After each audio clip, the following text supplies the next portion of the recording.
հոգեբանական շատ լուրջ խնդիրներ կար, որ պետք է հաղթահարեի ես եւ երեխայի հետ կապված եւ իմ վախերը վնասվածք ստանալու։ Այդ շրջանում ձեր նախկին ամուսինը ձեզ հավատում էր։ Չէ, երևի, այդ ընթացքում աջակցություն այդպես չեմ ստացել։ Մելինե Դալուզյան կարծեմ Հայաստանում չէ, ինչ հարաբերություններ ունեք իր հետ։ Մելինե Դալուզյանի հետ մենք արդեն երկար ժամանակ է չենք շփվում։ Իր անձնական կյանքի հետ կապված, երբ որ ես իմացա իր մասին, ես խնդրել եմ, որ ընդհանրապես չխոսի, չհանրայնացնի, հատկապես երիտասարդ սերունդի մոտ։ Լինում են այդպիսի իրավիճակներ, երբ ձեր տղայի հետ հարաբերություններում զգում եք, որ նաև այստեղ պապայի դերակատարումն եք անում։ Նույնիսկ երբ որ պետք է մայրական աջակցություն այդ բան ես կարող եմ շատ սառը լինեմ, խիստ լինեմ։ Կանեք փորձում են արհեստականորեն ավելի թույլ լինել, որպեսզի իրենց կողքի տղամարդը ավելի ուժեղ, դոմինանտ լինի։ Այո, ես անցել եմ դրա միջով ու հասկացել եմ, որ այդպես պետք է չլինի։ Սկանդալ բարձրացավ, որ դուք Թուրքիայի օրհներքի ժամանակ կքանստած եք մնացել։ Դա միտումնավոր արված չէր։ Այդ երեխան, այո, թեկուզ եւ թուրք էր, բայց անցել է շատ դժվար ճանապարհ եւ հաղթել է։ Ինչու որոշեցիք մասնակցել երկու աստղին։ Ես երբեք այս հաղորդումը չկարողացա անցնել որպես մրցույթ։ Ողջույն, Breakpoint-ի այսօրվա մեր հյուրն է ծանրամարտի աշխարհի եւ Եվրոպայի չեմպիոն, առաջին հայ կին աշխարհի չեմպիոն, սպորտի զարգացման հիմնադրամի հիմնադիր Նազիկ Ավդալյանը։ Ողջույն Նազիկ, ինչպե՞ս եք։ Լավ, շնորհակալություն։ Դուք։ Լավ, մերսի։ Ուզում եմ մեր զրույցը սկսել վերջին նորությունից, որը չնայած մի քանի նորություն կա, որ վերջին շրջանում եղել է, մեկը սպորտի զարգացման հիմնադրամի բացումն է, մյուսը երկու աստղին ձեր մասնակցությունն է, բայց հենց երկու աստղից եմ ուզում սկսել։ Սովորաբար սպորտի ոլորտում գտնվող մարդիկ ավելի պահպանողական ու ոչ ճկուն են այդ առումով, քիչ ենք իրենց տեսնում սպորտից դուրս որևէ այլ ոլորտում, բայց ձեզ տեսանք երկու աստղում։ Ինչու որոշեցիք մասնակցել երկու աստղին։ Նախ առաջարկությունը որ ստացա, մի տեսակ այդպես հուզվածություն, լարվածություն եղավ իմ մոտ, որովհետև եւ վախն է շատ մեծ, քանի որ ինչքան ուզում էինք ժամանցային թեթև հաղորդում լինի, համենայն դեպս շատ պարտավորեցնող է, որովհետև բեմ ես բարձրանում, նորից քեզ ես ներկայացնում լրիվ այլ ոլորտում, բայց եւ այնպես շատ մեծ էր ցանկությունս բեմում երգելու դերասանական ինչ-որ դետալներ նաև ցուցադրելու, հենց դրա համար համաձայնեցի, իմ բնավորության համաձայն, որովհետև գիտեի, որ հետո փոշմանելու եմ, որ չհամաձայնեի։ Տեսեք, այնպեսի հետաքրքիր մի բան ստացվեց։ Ես միշտ սիրել եմ երգելը, չնայած երբեք չեմ փորձել վոկալային որևէ ինչ-որ վարժություններ, պարապմունքներ կամ ինչ-որ դասընթացների չեմ գնացել, բայց միշտ սիրել եմ, երաժշտությունը միշտ է իմ կյանքում եղել, միշտ լսել եմ։ Կարելի է ասել, կյանքի ինչ-որ մի փուլում իրականացավ իմ երազանքը, որը որ միշտ երազել եմ, բայց երբեք քայլեր չեմ արել իրականացնելու համար, եւ ես չէի կարող այդ առիթը բաց թողնել։ Ստացվեց այնինչ ստացվեց, շատ գեղեցիկ երկու ամիս ունեցանք, շատ հետաքրքիր, բացահայտեց ինձ համար եւս մեկ աշխարհ եւ արեցի այն, ինչ այդ ընթացքում հնարավոր էր։ Բայց ինչն էր բարդությունը իմ համար, քանի որ ես պետք է երգեմ, ինչ որ մի բան պետք է ներկայացնեմ, բայց ես չէի հասկանում ճիշտ եմ անում, սխալ եմ անում, վոկալային վարպետություն էր պահանջում եւ ես երբեք դասընթացների չեմ գնացել, կարելի ասել հենց այդ ընթացքում ծանոթանում էի ու ներկայացնում, այդ աշխարհին ծանոթանում էի ու ներկայացնում, շատ ժամանակ իջնում էի ու հարցնում լավ եմ արել թե չէ, որովհետեւ չգիտեի իրականում ինչ եմ անում։ Այդ էր ինձ համար բարդությունը, մինչև արդեն մոտավորապես պատկերացրեցի, դա արդեն դուրս ենք։ Ինչն է այստեղ հետաքրքիր, որ մարդուն ով սպորտի ոլորտում է ուժեղ եւ այնտեղ չեմպիոն է, մեկ այլ ոլորտ, որտեղ որ ինքը ուժեղ չէ, պիտի որ մասնակցությունը եւ մրցույթը վախեցնող լինի, որովհետեւ դու մինչ այդ սովորես հաղթել եւ այստեղ արդեն դժվար է հենց ոլորտի մարդկանց հետ մրցելը։ Տեսեք, վախեցնող չէի ասի, որ այդպես վախեցնող, այո, կարող է մի պահ այդ զգացողությունն ունենում ես, բայց հետո որ մի քիչ խորն ես նայում, ինչից վախենաս։ Չէ՞ որ ոչ մի սարսափելի բան չի կարող լինել, հիմա չի ստացվի, ինքը այնպես չէ որ, չգիտեմ, ինչ որ մի հատ վերադարձ ինչ որ բան կարա լինի, բայց նաև հետաքրքիրն այն էր, որ այո, ես լինելով իմ ամբողջ կյանքում սպորտի մեջ, մրցակցային ոլորտի մեջ, ես երբեք այս հաղորդումը չկարողացա անցնել որպես մրցույթ, որովհետև այնքան իմ մեջ երևի ես դա կարողացա իմ մեջ հաղթահարել այդ պահը, ես պարզապես ուզում էի ներկայացնել այն ինչ մենք սովորում ենք, ինչ անում ենք եւ հաճույք ստանալ այդ ընթացքում մեր արածից։ Իսկ ինչու չկարողացաք ընդունել որպես մրցույթ։ Այդ արդեն շատ կբարթանար նախ եւ առաջ իմ մեջ, արդեն դժվար թե կարողանայի վայելել այն պահերը, որ կարողացել եմ վայելել եւ մրցակցային ոլորտ որ տանեի, ես պետք է շատ լուրջ նայեի այդ ամեն ինչին, պետք է չհամաձայնեի, որովհետեւ վոկալ երբեք չեմ պարապել, պետք է նախապես պատրաստվեի եւ վերջի ես տեսնում էի, որ բոլորն էլ գեղեցիկ երգում են, հետո տեսեք դա այնպես չէ որ իմ կյանքում ինչ որ մի բան պետք է փոխեր դա մի շրջան էր որը որ գեղեցիկ եղավ արդեն անցավ սիրուն պատմություն է եւ ես տեսնում եմ որ ես ամեն առումով եմ շատ ռեալ նույնն էլ էս պարագայում մենք ունենք ոչ երկիչ մասնագետներ որոնք շատ գեղեցիկ երգում էին եւ ես ինքս հաճույք եմ ստանում վայելում եւ իմ համար կային ֆավորիտներ այնտեղ այսինքն դուք հասկանում եք որ այդտեղ դուք չերկիչների մեջ թեկուս ուժեղը չեք Ես յուրաքանչյուր համարի մեջ գտնում էի գեղեցիկը ու բոլորն էլ ներկայացնում էին այնպես ինչպես իրենք կարող էին եւ դա վերջը ոչ թե երգելու ինչ որ մրցույթ էր այլ շոու էր շատ գեղեցիկ հետաքրքիր ու շատ գիտեք այդ հաղորդումն էլ էր ինձ համար բացահայտում ինքը շատ լուրջ ու հզոր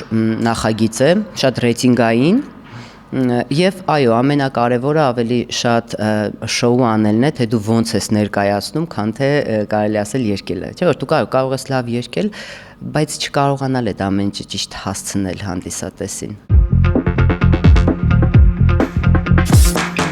Այս առումով էքսպերիմենտալ էր նաև համաձայնվել, որպեսզի ձեր մասին ֆիլմ նկարահանվի, որովհետև դա իհարկե մի կողմից շատ գեղեցիկ ու հավես է թվում, մյուս կողմից շատ դժվար պիտի որ լինի, որովհետև պետք է քո կյանքի մանրամասները հանրայնացնես եւ ինչ որ բաներ, որոնք գուցե մարդիկ չգիտեն, արդեն ֆիլմով իմանում են։ Երբ Աննա Հարությունյանի առաջարկին համաձայնվեցիք, պահ եղավ, թեկուզ համաձայնվելուց հետո նկարահանումների ընթացքում, երբ փոշմանում էիք, որ գուցե պետք չէր։ Փոշմանելու պահերը հետո է եղել, բայց աշխատել եմ որևէ մի բանի համար չփոշմանել, որովհետև կյանքում երբեք որևէ մի բան հենց այնպես չի լինում, բայց ինչն է շատ դժվարը, սկզբից շատ հեշտ համաձայնեցի, որովհետև միշտ մտածում էի ֆիլմ լիների մասին, քանի որ ես փոխանցելու ինչ որ բան ունեի։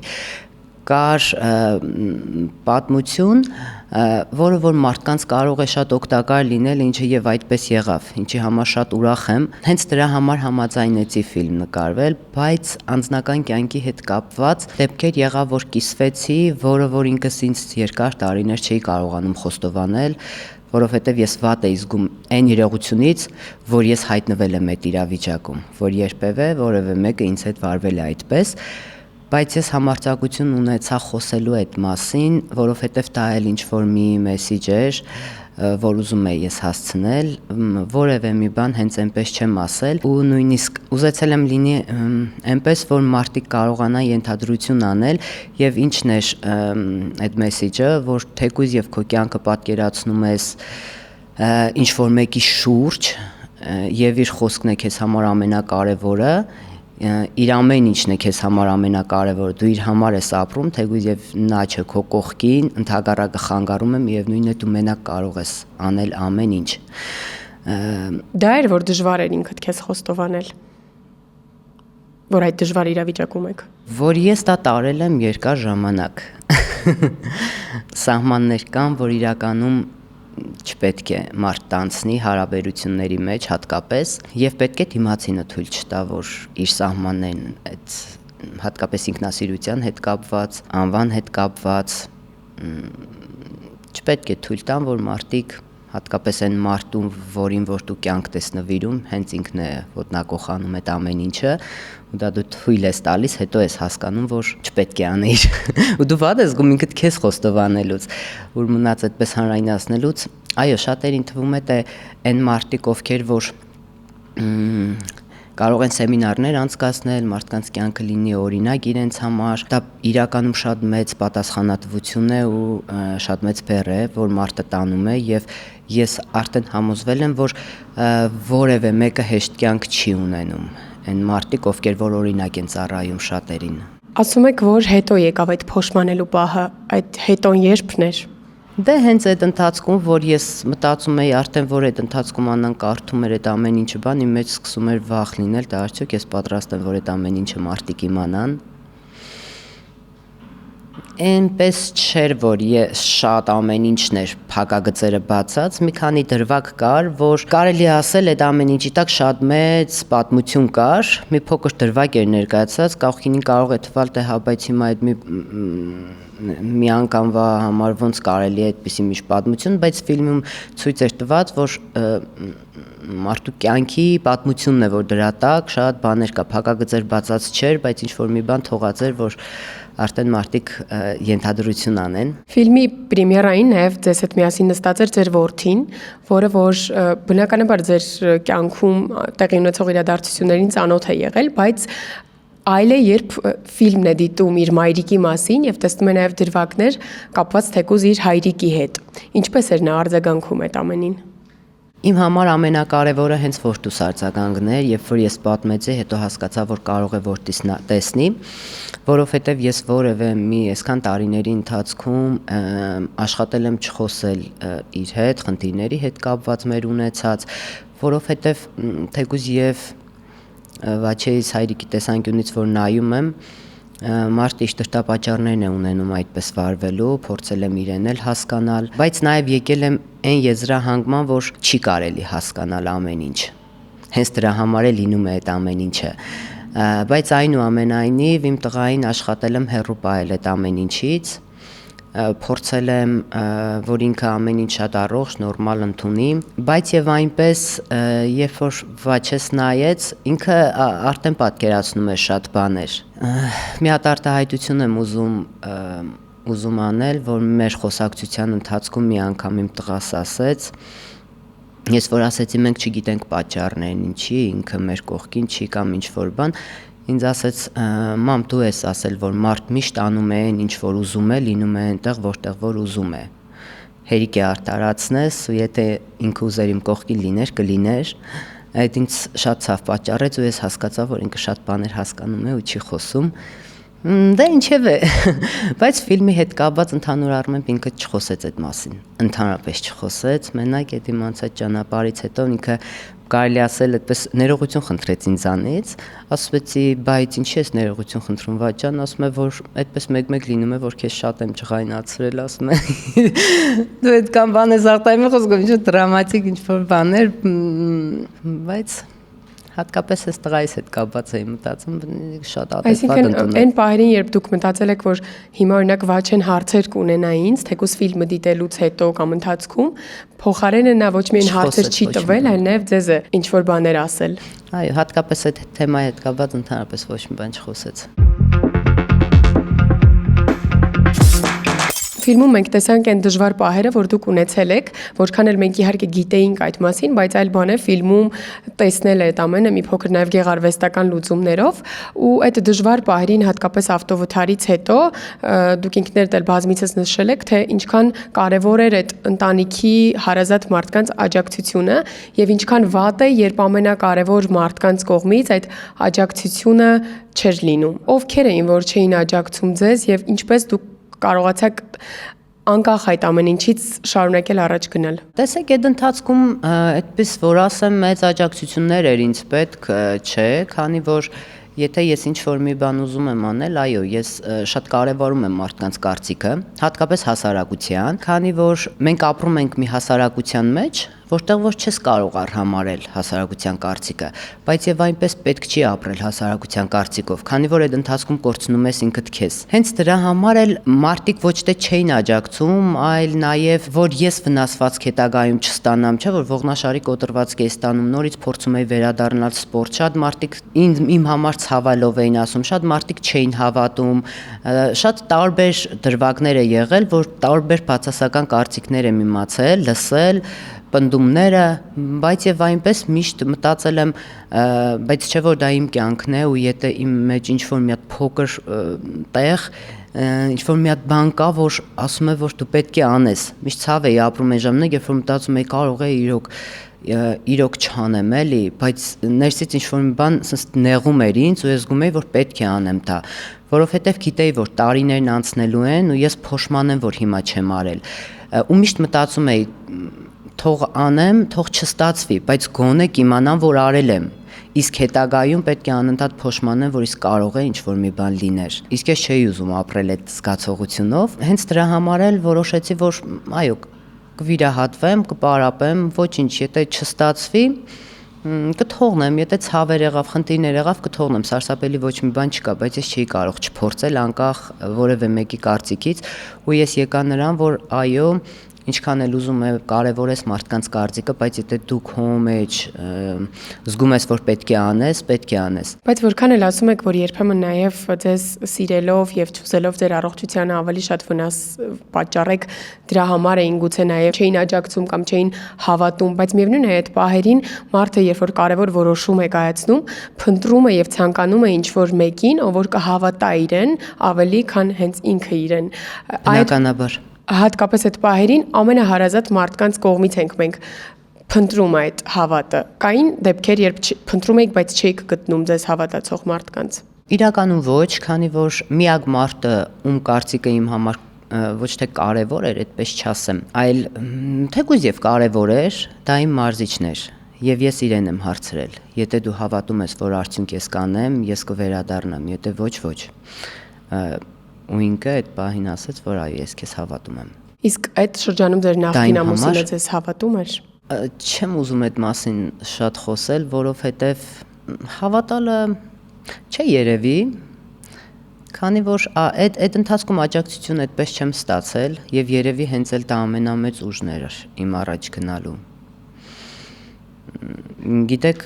միտեղ որ անընդհատ խփում ես, ինքը ավելի է կոպտանում։ Ու դա իմ համար շատ մեծ ստիմուլ էր, բայց ես նաև աշխատում էի, որ որևէ մի բացասական երանգ չլիներ իմ առաջ գնալու ստիմուլը,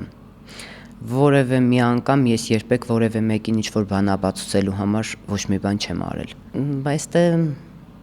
այդ ընթացքում նաև հոգեբանական շատ լուրջ խնդիրներ կար, որ պետք է հաղթահարեի ես եւ երեխայի հետ կապված, եւ իմ վախերը վնասված կստանալու եւ հասարակության կարծիքը, եւ այն մարդիկ, ովքեր որ հավատում են ինձ հուսախաբ չանելու հետ կապված, եւ վերջո այն պատասխանատվությունը, որ ես վերցնում եմ ինձ վրա, քանի որ ոլորտի լավագույններից մեկն էր ինձ ասել, որ աշխարհի չեմպիոն ես դարձել եւ պետք չի որ նորից դու դուրս գաս եւ պարտվես, դա շատ պարտավորեցնող էր, շատ։ Երբեմն այս դեպքերում, երբ կինը բնավորությամբ նախ եւ առաջ ուժեղ է լինում, հերիք չի մի հատ էլ չեմպիոն է լինում, այդպիսի դեպքեր շատ են լինում, որ կանայք փորձում են արհեստականորեն ավելի թույլ լինել, որպեսզի իրենց կողքի տղամարդը ավելի ուժեղ, դոմինանտ լինի։ Չեմպիոնի հետ ապրելը ավելի բարդ է։ Դա ամենասարսափելի բանն է, երբ որ դու փորձում ես թույլ լինել, որ քո կողքի տղամարդը ուժեղ լինի, այո, ես անցել եմ դրա միջով ու հասկացել եմ, որ այդպես պետք է չլինի։ Եվ հետո, երբ որ մենք արդեն համեմատում ենք թույլ եւ ուժեղ, ուզում ես, որ քո կողքի տղամարդն ավելի ուժեղ լինի, այդ արդեն մրցակցային ինչ-որ բան է ստեղծում։ Բավական է կնոջ կողքին լինի խելացի եւ ուժեղ տղամարդ։ Ուժեղ ֆիզիկապես բնավի նկատի չունեմ։ Հոգեպես կայացած արդեն ինքը արդեն կարիք չունի կայանալու կնոջը նվաստացնելու, կնոջ հաշվին ուժեղանալու հետ կապված դրա համար արդեն դա, երբ որ մենք ասում ենք ավելի ուժեղ տղամարդ, արդեն այդտեղ պայքար է լինում։ Ես շատ կուզենամ, որ կանայք կարիք չունենան ուժեղ լինելու։ Բայց եւ այնպես պետք է չէ, դա շատ դժվար է այդպես ապրելը, երբ որ դու փորձում ես թույլ ձևանալ, որ քո կողքի տղամարդը ուժեղ լինի։ Քո կողքի տղամարդը, եթե դու ուժեղ կին ես, կայացած կին ես, պետք է եթե ուզում ես երջանիկ լինել, պետք է կողքի տղամարդը քեզ ընդունի այնպես ինչպես կաս, եւ ուժեղ տղամարդը կնոջը թևեր է տալիս ավելի։ Իսկ երբ կինը, տեսեք, մի հատ օրինակ բերեմ, ուժեղ կին ասելով նախ շատ հարաբերական է դա, բոլոր կանայք էլ ուժեղ են, հատկապես երբ հարցը վերաբերում է իրենց ընտանիքին, իրենց երեխային, մարդ միշտ ուժեղ չի կարող լինել։ Պահեր է գալիս, երբ ինքն իրեն դրսևորում է, հետո զարմանում է, թե ես ոնց կարողացա դա անել, ու բոլորն են ուժեղ։ Բայց երբ կինը հատկապես կարիերա է ստեղծում, երբ որ կինը ինչ-որ քայլեր է անում կյանքում, դուրս է գալիս մի շրջանակ կա, չէ, մարդն է, ընտանիքն է օրինակ, հետո ընկերներ, հետո գործունեությունը ու այդպես մեծանում են շրջանակները, երբ որ կինը արդեն դուրս է գալիս այդ շրջանակներից եւ ավելի լայն է իր գործունեությունը, համամարտկային է լինում, այդ ժամանակ երբ որ տղամարդը իրեն աջակցում է, թևեր է տալիս, թեկուզ եւ տղամարդը ստվերում է, այդ տղամարդուց ուժեղ տղամարդ չկա իհարկե։ Ասում եք, որ այդ դեպքերում արդեն պայքար ու մրցակցություն է ձևավորվում։ Դուք զգացել եք այդ պայքարն ու մրցակցությունը։ Այո, զգացել եմ եւ հետո եմ դա զգացել մեր բաժանվելուց տարիներ հետո, երբ որ անընդհատ ես անալիզ էի անում, ինչի այդպես եղավ ու հասկացա, որ ոչ մեկս է մեղավոր չէինք։ Մարդիկ, ովքեր միայնակ ծնող են, միայնակ հայրիկ կամ մայրիկ, ինչ որ բայից սկսած նաև կատարում են մյուս ծնողի դերը։ Լինում են այդպիսի իրավիճակներ, երբ դուք ձեր տղայի հետ հարաբերություններում զգում եք, որ նաև այստեղ պապայի դերակատարումն եք անում ու այստեղ պետք էր որ օրինակ հայրիկը լիներ, որ թեկուզ այդ տղայական զրույցները, խոսակցությունները, ինչ որ մի հարցով կիսվելը նա կատարեր։ Կարծում եմ բոլորն են անցնում դրա միջով։ Ու այո, եթե այդպես է, դու նաև մյուս տերն ես վերցնում քո վրա։ Իհարկե շատ բարդ է։ Բայց ո՞նց եք կարողանում այդ պահերին ճիշտ դրսևորել ձեզ որպես մայր, որպեսզի նաև ձեր տղան ինչքան էլ որ չի խոսում այդ թեմայով, բայց ինքը չզգա այդ շատ բացը կամ իրեն վատ չզգա։ ինձ թվում է ինչքան էլ փորձում են, մեկա լինում է այդ բացը։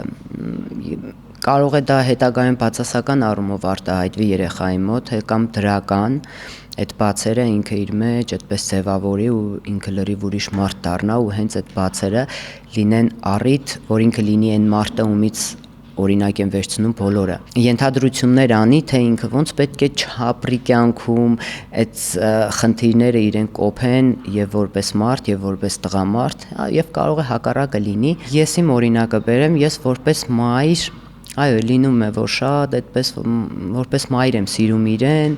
այդպես գրկում, սիրում, չգիտես, երես տալիս կամ ինչ որ բաներ, նույնիսկ ինքը պայտակ վատ է զգում իմ հետ այդպես իրեն սիրելուց, բայց պահեր է լինում, որ զգում եմ, որ պետք է սառնասրտորեն լինել, նույնիսկ երբ որ պետք է մայրական աջակցություն, այդ բան ես կարող է շատ սառը լինեմ, խիստ լինեմ, որովհետև ինքը պետք է հաղթահարի այդ խնդիրը մենակ։ Ես նույնիսկ բացատրում եմ, որ միգուցե հենց իր համար լավ է, որ այդ պահին ինքը իր կողքին չունի մեկը, ով իրեն կպաշտպաներ, որովհետև ինքը պետք է անցնի դրա միջով։ Այո, իսկ ինչ վերաբերում է ճանապարհ հարթելուն խնդիրները լուծելուն, ես փորձում եմ խորհուրդ տալ, երբեք իր փոխարեն չեմ անի որևէ մի բան։ Քանի որ խոսեցինք այդ ձեր կյանքի դժվար շրջանի մասին, երբ առաջին հերթին ձեզ աջակցում էր ձեր մարզիչը, բացի մարզիչից արդեն սպորտի բնագավառում գոլեգաները, մտերիմ ընկերները, գոլեգա, արդյոք ձեզ հավատում ու աջակցում էին այդ փուլում։ Չգիտեմ, այդպես չեմ կարող ասել, բայց մենք մեր սերունդը միշտ աջակցել են միմյանց։ Կարելի ասել մարզումների ժամանակ էլ մեկս մեկիս հանդեպ հոգ ենք տարել, այդպես ուշադիր ենք եղել մարզումներին, փորձել ենք ամեն ինչ անենք, որ ինչ որ մի տեղ օգտակար լինել մեկս մեկից, բայց աջակցությունը հավատը, չգիտեմ, չեմ կարող ասել։ Եվ հետո սպորտը այնպիսի մի բան է, որ կարող է այդ ընթացքում ամեն ինչ հնարավոր է, չես կարող բացառել սպորտում որևէ մի բան։ Նախանձը կար։ Նախանձասվածը ես երբեք չեմ հասկացել ինչ է իրականում, որովհետև ես դեռ չեմ հիշում երբվանից նույնիսկ միշտ դիմաց հասկացել եմ, որ ընկալել եմ կյանքն այնպես, որ յուրաքանչյուրն իր անցնելիք ճանապարհն ունի, յուրաքանչյուրը իր աստղային ժամն ունի եւ եթե անցնում է այդ ճանապարհը ինքը շատ դժվարությամբ, այո, պետք է քաղի այդ ամեն ինչի պտուղները։ Եվ այդ նախանձը մարդիկ միշտ նախանձում են մարդու հասած հաջողություններին, ոչ մեկ չի նախանձում անցած ճանապարհին։ Դրա համար այդպես մագերեսորեն մարդ մի քիչ, չգիտեմ, նույնիսկ սպորտում նախանձը, այո, կա այդ պայքարը, բնականաբար սպորտային առողջ պայքարը պետք է լինի, առանց դրա նորմալ չէ, բայց որ նախանձես ինչ որ մեկը հաղթում է, թեկուզ եւ քեզ համար անտրամաբանական է, բայց եւ այնպես դու քո ճանապարհն ունես, ինքը իրա։ Ձեր սերնդի չեմպիոններից, կին ծանրամարտիկներից մենք գիտենք Ռիփսիմե Խորշուդյանին, Մելինե Դալուզյանին այդ շրջանում, որ 3 անուններ էին պատտվում։ Գիտեմ, որ Ռիփսիմեի հետ օրինակ շատ մտերիմ եք, չէ՞, մինչև այսօր էլ։ Իրենք ձեզ աջակցում էին, հավատում էին, թեկուզ այդ վիրահատության շրջանում։ Մենք միշտ ենք միմյանց հանդեպ սրտացավ եղել։ Ինչը հիմա չեմ այդպես մեր ժամանակ ավելի լավ էր։ Հասանք այդ կետի։ Այո, կարծում եմ, բայց հիմիկված սերնդի մեջ էլ շատ հետաքրքիր բաներ եմ նկատում, որ հիմա էլ երեխաները մենք շատ լավ սերունդ ունենք, հզոր երեխաներ ունենք, որոնց հետ պետք է աշխատել, որ իրենք ուժեղ կողմեր ունեն, բայց շատ հաճախ տեսնում եմ, որ սխալ են դրսևորում այդ ուժեղ կողմերը, պետք է ուղղորդեն, որ մենք ունենանք այն սերունդը, որի մասին երազում ենք ու որի կարիքը ունի Հայաստանը։ Մելինե Դալուզյան կարծեմ Հայաստանում չէ, ինչ հարաբերություններ ունեք իր հետ։ Մելինե Դալուզյանի հետ մենք արդեն երկար ժամանակ է չենք շփվում, նույնիսկ իր հետ կապված, տեսեք, տարբեր խոսակցություններ, տարբեր թեմաներ եղել իր հետ կապված, մի քիչ սկանդալային էր իր կյանքը, բայց եւ այնպես դա իր ընտրությունն էր։ Ես միշտ մարդը ազատ է իր ընտրության մեջ, բայց ինչը վերաբերում է արդեն բացասական առումով, ես դեմ եմ դրա ռոպագանդային։ Մելինեի հետ մենք շատ մտերիմ ենք եղել, մենք միասին ենք մարզվել, միասին ենք գնացել ուսումնամարզական հավաքների, մրցումների, ինքը որպես մարդ հրաշալի մարդ է, բայց իր անձնական կյանքի հետ կապված բնականաբար բոլորն էլ ունեն իրենց անձնական կյանքը, նույնն էլ ինքը, ես պարզապես երբ որ ես իմացա իր մասին, ես խնդրել եմ, որ ընդհանրապես չխոսի, չհանրայնացնի, հատկապես երիտասարդ սերնդի մոտ, երեխաների մոտ,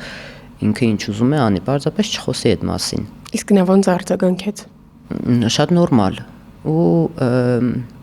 մենք էլ չենք խոսում այդ մասին, իր կյանքն է, հիմա դե չգիտեմ, թե հիմա ինքը Հայաստանում չի,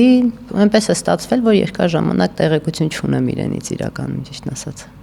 Տարիներ առաջ, երբ դուք որպես մարզիչ էիք հանդես գալիս առաջնությունում պատանիների, սկանդալ բարձրացավ, որ դուք Թուրքիայի օրհներքի ժամանակ կքանստած եք մնացել։ Դրանից հետո այդ իրավիճակը ինչ որ հետևանքներ թողել է։ Դե մի տարի որակա զրկեցին որպես մրցավար։ Եթե նայել եք դուք այդ տեսահոլովակը փոքրիկ ադրբեջանցիներից մեկն էր նկարել եւ տեղադրել, տեսեք, այո, ես այդ պայն հեռախոսով էի զբաղված ու եւ այնքան խառն էի, որ նույնիսկ չէի լսում, որ Թուրքիայի դրոշն էր։ Դա միտումնավոր արված չէր, որովհետեւ դա էլ է թուլություն, երբ որ դու չես կարողանում ընդունել դիմացինի հաղթանակը։ Իսկ այդ երեխան, այո, թեկուզ եւ թուրք էր, բայց անցել է շատ դժվար ճանապարհ եւ հաղթել է եւ շատ արտաշ ճանապարհով տարած հաղթանակ է։ Ես այդպիսի բաներին լինելով նաեւ ստանալով նաեւ սպորտային դաստիարակություն ու կրթություն, ես կարողանում եմ տանել ուրիշի հաղթանակը ու ես այդպիսի միտում չեմ ունեցել դիտավորյալ ինչ-որ բան անելու։ Այո, ես հարգում եմ այդ երեխու, փոքրիկ երեխայի տարած հաղթանակը։ Որակազրկումը, այսինքն 1 տարի էր ընդհանրապես։ Որակազրկեցին, այո, 1 տարի, բայց արդեն ամեն ինչ անցել է, այդպես որ ասեմ, ինչ որ լուրջ հետևանքներ կարծում եմ չի ունեցել, շատ ուրախ կլինեմ, որ չունենա, որովհետև դա դիտավորություն չէր էլի, կարելի է այդպես ասել։ Գանք արդեն ձեր սպորտի զարգացման հիմնադրամին, որը ստեղծեցիք վերջերս, ինչ բացեր նկատեցիք սպորտի ոլորտում, որ որոշեցիք բացել այդ հիմնադրամը։ Ես արդեն համարյա 9 տարի է թողել եմ պրոֆեսիոնալ սպորտը։ Այս ընթացքում տարբեր աշխատանքներ եմ արել, ընդհանուր մինչև բժշկական համալսարանում եմ դասավանդել, փոխտնօրեն եմ եղել, որպես մարզիչ եմ աշխատել, շատ տարբեր աշխատանքներ, բայց անընդհատ զգում էի, որ ես չեմ անում այն ինչը որ ուզում եմ, ինչը որ կարողանում եմ եւ ինչը որ պետք է անեմ, որովհետև տարիներ ի վեր ես այցելել եմ մարզեր, շփվել եմ երեխաների հետ, որպես մարզիկ տեսել եմ սպորտ աշխարհի առավելությունները, բացերը, ինչերի միջով ենք մենք անցնում, ինչի կարիք ենք ունեցել եւ չենք ունեցել, այդ ամեն ինչը մեծ խնդիր էր միշտ լինում իմ համար, որ ես տեսնում եմ ու չեմ կարողանում որևէ մի գործունեություն անել։ Իսկ այն տարիներին, երբ որ ես պարապում էի, դեպքեր կար, ինչ-որ բաներ կար, որոնց հետ ես չէի կարողանում հաշտվել եւ ոչ մի բան չէի կարողանում անել, քանի որ ի վիճակի չէի։ Եվ ես եկա նրան տարիների ընթացքում, որ ես չեմ կարող հենց այնպես նստել, ինչ որ գործունեություն անել, տեսնելով այդ ամեն ինչը, ես էլ ուզեցի իմ ձևով, իմ ոլորտում ինչ որ մի ներդրում ունենալ, մի քիչ դուրս գանք այդ պահանջկոտության կարգավիճակից, որ անընդհատ մենք ոչ մի բան չենք անում եւ պահանջում ենք, եւ մի հատ հասկանանք մենք ինչ կարող ենք անել։ Հենց դրա համար էլ որոշեցի եւ եկա նրան, որ պետք է ստեղծեմ հիմնադրամ, սպորտի զարգացման հիմնադրամ, որի շրջանակներում կկարողանամ ես անել մի գործունեություն, որը որ տարիների ընթացքում տեսել եմ, որ դրա կարիքը կա։ Դրանցից մեկը մարզերում անընդհատ այցելել եմ մարզեր, դպրոցներ, երեխաների հետ հանդիպումներ եմ ունեցել եւ տեսնում եմ, թե մենք ինչ հզոր սերունդ ունենք մարզերում։ Մեր գյուղերում, համայնքներում ապրող երեխաները ֆիզիկապես շատ ուժեղ են, ոչ միայն ֆիզիկապես, նաեւ մտավոր առումով եւ իրենք կարիք ունեն հնարավորությունների, որպեսզի զբաղվեն սպորտով, որպեսզի կարողանանք այդ ներուժը մենք կարողանանք ճիշտ օգտագործել։ Դրա համար պետք է միջավայր։ Որոշեցինք գծել ծրագիր մարզերում մարզադպրոցներ կառուցելու միջոցով զարգացնել սպորտը։ Մյուս խնդիրը, որ ես միշտ տեսնում եի ու դա իմ համար մեծ ցավ էր, մարզիկը չի կարողանում մոնետիզացնել իր անցած ճանապարհը եւ իր անունը եւ դառնալով Եվրոպայի չեմպիոն, աշխարհի չեմպիոն, օլիմպիական չեմպիոն, թողնում է սպորտը եւ կանգնում փաստի առաջ։ Դա այնքան սարսափելի է, երբ որ դու արժեք ես ներկայացնում եւ չգիտես ինչ անել դրա հետ։ Կամ թողնում գնում են երկրից, կամ ինչ որ բիզնես են սկսում եւ այդ պաշարը կուտակած չեն կարողանում փոխանցել։ Ես մինչեւ ավտովթարը պրոֆեսիոնալ սպորտով որ զբաղվում եի, այդ ընթացքում շատ բացեր ունեի։ Հետո թողեցի մի շրջան, որ հետ էի նայում, ասում եի ես որ այ նորից որ ինձ հնարավորություն լինի զբաղվել պրոֆեսիոնալ սպորտով, այս ինչ բաները չեմ անի։ Այդ մի տարի ու կես ես նորից սկսեցի զբաղվել ու զգացի, որ էլի ոչ մի բանի մասին չեմ կարող մտածել։ Ու ես եկա նրան, որ պետք է մարզիկը չմտածի այդ մասին, պետք է մարդիկ լինեն, ովքեր որ այդ ընթացքում կզբաղվեն իր կրթությամբ, կզբաղվեն իր թեկուզ գովազդային համագործակցություններով, մարզիկի խոսքը, մտածելակերպը, որպես մարզիկ իր հոգեբանության հետ կապված իր հոգեվիճակը նաև շատ բարդությունների առաջ է կանգնում մարզիկը, պետք է մարդիկ լինեն, որ իրենց հանեն այդ իրավիճակից, խոսքը սպորտային հոգեբանների մասին է, որը որ մենք այդպես էլ չենք ունեցել, ու պետք է մարդիկ լինեն, ովքեր որ պետք է զբաղվեն մարզիկով։ Հիմա գամ մեր ծրագրին, հիմնադրամի առաջի ծրագրերից մեկը մարզերում մարզադպրոցներ կառուցելն է, առաջին նախագիծը Արտիկի շրջանի Փանիկ գյուղում է։ Ներառել ենք 6 մարզաձև՝ ծանրամարտ, ըմբշամարտ, բռնցքամարտ, սպորտային եւ ազգագրական պարեր, ֆուտբոլ եւ լող։ Շնորհակալ եմ Նազիկ, հիմա վերջում մնաց մի այսպիսի փոքրիկ խաղ, թե եկեք պատկերացնենք, որ ձեր սպորտի զարգացման հիմնադրամում պետք է X ժամանակահատվածում համագործակցեք որևէ մեկ հայտնի սպորտի ոլորտում մարդու հետ, ով կլինի նա։ Ռիփսիմե Խուրշուդյան թե Մելինե Դալուզյան։ Ռիփսիմե Խուրշուդյան իհարկե։ Ռիփսիմե Խուրշուդյան թե Արթուր Ալեքսանյան։ Երկուսի հետ էլ տարբեր ոլորտներում։ Երևի Ռիփսիմե Խուրշուդյան, որովհետև դեռ նաև Արթուր Ալեքսանյանը դեռ մարզվում է եւ մենք մարզիկներին չենք անհանգստացնում։ Ռիփսիմե Խուրշուդյան թե Յուրի Վարդանյան։ Ռիփսիմե Խուրշուդյան։ Ռիփսիմե Խուրշուդյան թե Սիմոն Մարտիրոսյան։ Ռիփսիմե Խուրշուդյան։ Եվ Ռիփսիմե Խուրշուդյան թե Հենրիխ Մխիթարյան։ Ռիփս։ Այս պարագայում եւս Ռիփսիմե Խուրշուդյան, որովհետև ասեմ նաև ինչի։ Ռիփսիմեն էլ է սպորտի ոլորտում մեծ գործունեություն անում եւ ես տեսնում եմ, որ տեսեք ամեն ինչը եղավ Ռիփսիմե Խուրշուդյանի հետ։ Մենք սկսել ենք մի գործունեություն, որը որ պետք է միասնական աշխատանք լինի դա։ Ռիփսիմեն իր ոլորտում է անում եւ այդ ամեն ինչ որ թվարկեցիք Ռիփսիմեն անում է եւ հետագայում կարծում եմ, որ շատ ու շատ մարզիկներ միմյանց հետ կհամագործակցեն։ Սպորտի զարգացումը մի հոգու գործ չի եւ մենակ մարզիկների գործն էլ չի, սա ինստիտուցիոնալ մոտեցում է պետք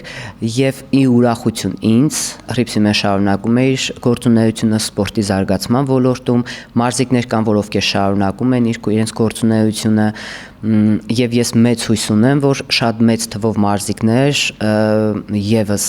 իրենց հետագա գործունեությունը, եթե չասեմ ամբողջությամբ, գոնե իրենց վաստակը ինչ որ չափով նաև կներդնեն սպորտի զարգացման մեջ։ Շնորհակալ եմ շատ զրույցի հրավերն ընդունելու եւ բովանդակային հետաքրքիր հարցազրույց ունենալու համար։ Ձեզ շնորհակալություն։ Այսպիսին էր Նազիկ Ավդալյանը Breakpoint-ի տաղավարում, իսկ դուք չմոռանաք բաժանորդագրվել մեր YouTube-յան ալիքին, թողնել մեկնաբանություններ ու սպասել մեզ հաջորդ շաբաթ։